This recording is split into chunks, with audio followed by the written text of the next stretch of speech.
এই তার কাটুয়া জীবনে শুধরাবে না। শুনুন, বিশৃঙ্খলার জন্য এই শত শত কোটি টাকা মেসিকে দেখিয়ে লুট করার জন্য মমতা ব্যানার্জি দায়ী। তার দায়ভার স্বীকার করে শুধু ক্ষমা চাইলে হবে না, তার উচিত যদি লজ্জা থাকে পদত্যাগ করা। এই তো আপনার লজ্জা আছে শুভেন্দু বাবু? আপনার লজ্জা আছে? লজ্জা শরম করুন তো। কোথায় কোথায় পদত্যাগ, কোথায় কোথায় পদত্যাগ। মমতা ব্যানার্জি কি হবে? মমতা ব্যানার্জি পদত্যাগ করবে, আপনি রাজভবনে রাজ্যপালকে ম্যানেজ করে গিয়ে টুক করে চারটে বসে পড়বেন। মানে গণতান্ত্রিক উপায় হারাতে পারছেন না বলে পদত্যাগ, গণতান্ত্রিক উপায় হারাতে পারছেন না বলে রাজ্যের টাকা বন্ধ, গণতান্ত্রিক উপায় হারাতে পারছেন না বলে যাতা করা, রাজ্যকে বঞ্চনা করা, বঞ্চিত করে সব বাঙালি থেকে নিয়েছে। এখন কোথায় কোথায় পদত্যাগ? আরে দাদা, কালকে একটা বিশৃঙ্খলা ঘটেছে, কিন্তু ঘটনাটা ঘটিয়েছে প্রাইভেট কোম্পানি, সরকার আয়োজিত প্রোগ্রাম ছিল না। এবার আপনি আমার একটা কথা বলুন, আপনাদের সরকার আয়োজিত মহাকুম্ভে 200 জনের ওপর মানুষ মারা গেছে, সংখ্যাটা অনেকে বলে 500-র ওপর, সরকার ডেড বডি চেপে দিয়েছে। সরকার আয়োজিত প্রোগ্রাম ছিল, কুম্ভ মেলা, মাথায় বাবা যোগী, তার মাথায় বাবা মোদি। আপনি যাকে বাবা বলেন, আপনি বলেন আমি মোদির বাচ্চা, তা আপনি মোদির বাচ্চা মনে হচ্ছে আপনার বাবা মোদি। তারা প্রোগ্রাম অ্যারেঞ্জ করেছিল, কিছু হয়েছে?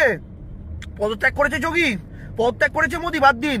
বালাসোরে ট্রেন অ্যাক্সিডেন্ট, রেলমন্ত্রী পদত্যাগ করেছে, প্রধানমন্ত্রী পদত্যাগ করেছে, কতগুলো মানুষ মারা গেল, 300-র ওপর মানুষ, বাদ দিন।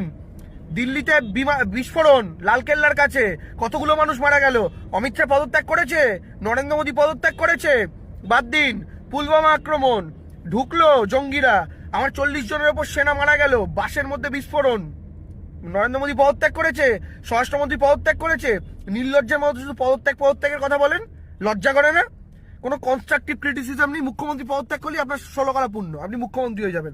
ভোটে যে তার বালাই নেই, মানুষের ভোট পান না, তাই নির্লজ্জভাবে এখন বুঝতে পারছেন 50টা সিট পেতে গেলেও একদম যাতা অবস্থা হয়ে যাবে, সেই কারণে মুখ্যমন্ত্রী পদত্যাগ। আরে দাদা, প্রোগ্রামটা প্রাইভেট কোম্পানি অর্গানাইজ করেছে, সেই প্রাইভেট কোম্পানি অর্গানাইজ করেছে, তাদের তরফে অনেক ভুল ছিল। প্রথম ভুল, কেন ওখানে একটা স্টেজ করা হলো না? একটা স্টেজ করলেই যারা ঘিরে রয়েছে তাদেরকে ফিল্টার আউট করা যেত। স্টেজে লোক থাকতো, শুধু মেসি উঠতো, ক্রীড়ামন্ত্রী যিনি আছেন তিনি উঠতেন, যিনি অর্গানাইজার তিনি উঠতেন, ব্যাস, আর কেউ না। আর মেসি সিকিউরিটি থাকতো 2-3 জন, সবাই দেখতে পেত। সেকেন্ড অপশন কি করা যেত? একটা হুট খোলা জিপ ভাড়া করে সেখানে মেসি উঠতো, বা তার সঙ্গে খুব জোরে 1 বা 2 জন থাকতো, বাকিরা সব পেছন পেছন মিছিল করে আসতো, আর মেসি ওই জিপে ঘুরে গোটা মাঠটা দুবার প্রদক্ষিণ করে দিত, গল্প শেষ হয়ে যেত। আর আমাদেরও একটু নিজেদের দিকে তাকানোর প্রশ্ন আছে। আমরা বাংলাদেশকে নিয়ে প্রায় ব্যঙ্গ করতাম যে তারা তাদের প্রধানমন্ত্রীর বাসভবন ভেঙে এই জিনিস ওই জিনিস কুড়িয়ে নিয়ে চলে এসছে। কালকে আমরাও কিন্তু সেই জিনিসেরই রিফ্লেকশন করেছি। আমার পয়সা নষ্ট হয়েছে, আমি মেসিকে দেখতে পাইনি, তার জন্য আমার রাগ হওয়াটা খুব স্বাভাবিক। পাবলিকের জায়গায় আমি থাকলে আমিও ক্ষিপ্ত হতাম, আমিও প্রতিবাদ করতাম।